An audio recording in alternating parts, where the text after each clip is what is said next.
যেহেতু এটি নবীন বরণ, সেই নবীনদের উদ্দেশ্যে বলতে চাই যে আপনাদের যে ভবিষ্যৎ পরিকল্পনা, ভবিষ্যৎ জীবনকে আপনারা কিভাবে নিজেদেরকে সুন্দরভাবে গড়ে তুলবেন, সেই গড়ে তোলার জন্য আপনাদের যে অভিভাবক, আপনাদের যে পিতামাতা রয়েছে, আপনাদের এই শিক্ষক শিক্ষিকা মণ্ডলী রয়েছে, সকলের উদ্দেশ্য কিন্তু আপনারা কিভাবে ভালো পড়াশোনা করে বাংলাদেশের একজন নাগরিক হিসেবে সুপ্রতিষ্ঠিত হবেন এবং সেই সুপ্রতিষ্ঠিত হওয়ার জন্য আপনাদের যে ব্যক্তিগত পথ চলা, আপনাদের চারিত্রিক যে বৈশিষ্ট্য, আপনাদের যে নৈতিকতাগুলো রয়েছে, আপনারা সেগুলো পারিবারিক থেকে, আমাদের সমাজ থেকে আপনারা সেই কাজগুলো অবশ্যই ভালোভাবে করবেন এবং সকল ভালো কাজের মূলের উদ্দেশ্য হচ্ছে একজন ভালো মানুষ হওয়া।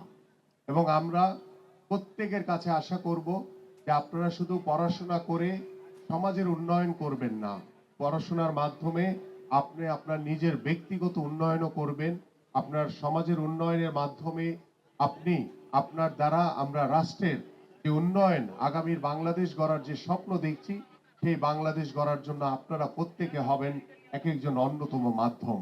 এবং সেই মাধ্যমে আমরা বিশ্বাস করি, ইতিমধ্যে আপনারা জানেন যে আমাদের মাননীয় ভারপ্রাপ্ত চেয়ারম্যান জনাব তারেক রহমান আগামী রাষ্ট্র কাঠামোকে মেরামতের জন্য 31 দফার যে কর্ম পরিকল্পনা দিয়েছেন, সেই পরিকল্পনা বাস্তবায়নের মাধ্যমে আমরা একটি মানবিক বাংলাদেশ গড়তে চাই।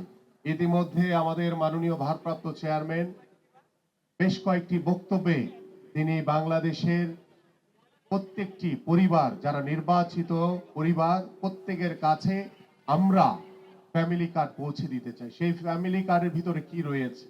সেই ফ্যামিলি কার্ডের ভিতরে রয়েছে প্রতি মাসে আমরা 2000 থেকে 2500 টাকা তাদেরকে প্রদান করব, কিংবা আমরা তাদের যে মৌলিক চাহিদাগুলো রয়েছে, চাল ডাল থেকে শুরু করে সেই মৌলিক চাহিদাগুলো আমরা তাদেরকে পূরণ করব। এবং সেই ফ্যামিলি কার্ডের মাধ্যমে আপনি আপনার স্বাস্থ্য, শিক্ষার সকল পর্যায়ের সুযোগ সুবিধা আপনারা সরকারিভাবে গ্রহণ করতে পারবেন। ঠিক একইভাবে আমাদের ঢাকা শহরে হয়তো বা কৃষক নাই, কিন্তু আমাদের প্রত্যেকটি পরিবারের ঐতিহ্য কিন্তু সেই কৃষক পরিবার থেকে। আমাদের প্রত্যেকটি বাংলাদেশের যারা প্রত্যন্ত অঞ্চলে যারা কৃষক রয়েছেন, সেই কৃষকদের জন্য আমাদের মাননীয় ভারপ্রাপ্ত চেয়ারম্যান যারা তারেক রহমান প্রদান করবেন কৃষক কার্ড। সেই কৃষক কার্ডে কি থাকবে? সেই কৃষক কার্ডের মাধ্যমে আপনি প্রত্যেকটি কৃষকের ন্যায্য মজুরি আমরা নিশ্চিত করতে চাই।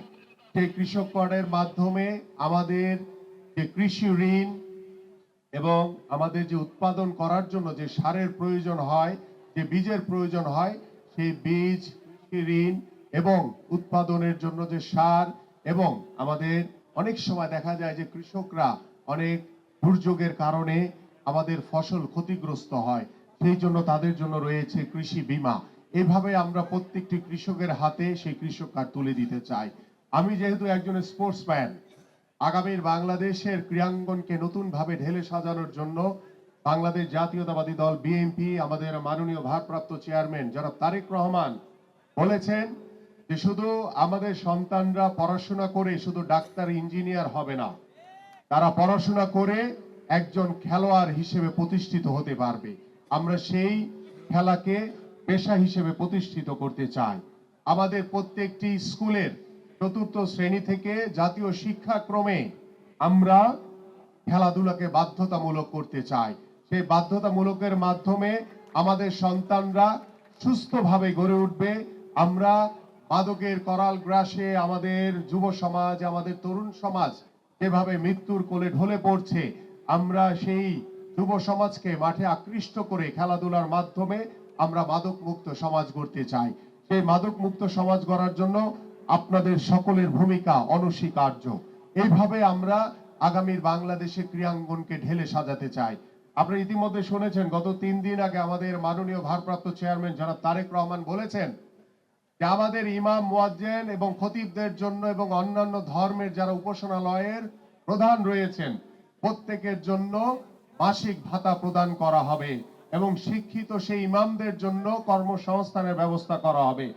সর্বোপরি আমার যারা সামনে বসে আছে ভবিষ্যৎ বাংলাদেশ, তাদের জন্য আমাদের মাননীয় ভারপ্রাপ্ত চেয়ারম্যান কর্মসংস্থানের সুব্যবস্থা করার জন্য তিনি ইতিমধ্যে বেশ কিছু পরিকল্পনা হাতে নিয়েছেন। সেই পরিকল্পনার মাধ্যমে আমরা বিশ্বাস করি আমরা যেভাবে শিক্ষিত বেকার যুবক কর্মসংস্থান না পাওয়া পর্যন্ত তাদেরকে বেকার ভাতা দেওয়া হবে, ঠিক একইভাবে আমাদের সেই শিক্ষিত যুবকদের জন্য নতুন নতুন করে আমাদের কর্মসংস্থানের ব্যবস্থা করা হবে, যাতে আমাদের প্রত্যেকটি পরিবারের যে বেকার যে শিক্ষিত যুবক তার পরিবারকে যাতে সহযোগিতা করতে পারে, আমরা সেই সকল শিক্ষিত বেকার এবং যুবক এবং যুবতীদের জন্য আমরা কর্মসংস্থানের নিশ্চয়তা দিচ্ছি ইনশাআল্লাহ। প্রিয় উপস্থিতি, আমি আমার বক্তব্য দীর্ঘায়িত করব না, আমাকে আমার সেই প্রোগ্রামে পৌঁছাতে হবে। আপনি আপনাদের সকলের কাছে যে তরুণ প্রজন্ম আপনারা এখানে আমার সামনে বসে আছেন, আপনাদের দ্বারাই আমরা আগামীর বাংলাদেশ গড়তে চাই। আপনাদের সার্বিক সহযোগিতার মাধ্যমে আমরা একটি নতুন বাংলাদেশ গড়তে চাই। আপনাদের সার্বিক প্রচেষ্টার মাধ্যমে আমরা আগামীতে একটি নতুন বাংলাদেশ এবং নতুন একটি মানবিক বাংলাদেশ গড়তে চাই, যে মানবিক বাংলাদেশের মাধ্যমে আমরা একটি ভ্রাতৃত্ববোধ, একটি আন্তরিকতার মাধ্যমে আমরা একটি সুশৃঙ্খল জাতি হিসেবে নিজেদেরকে গড়ে তুলতে চাই।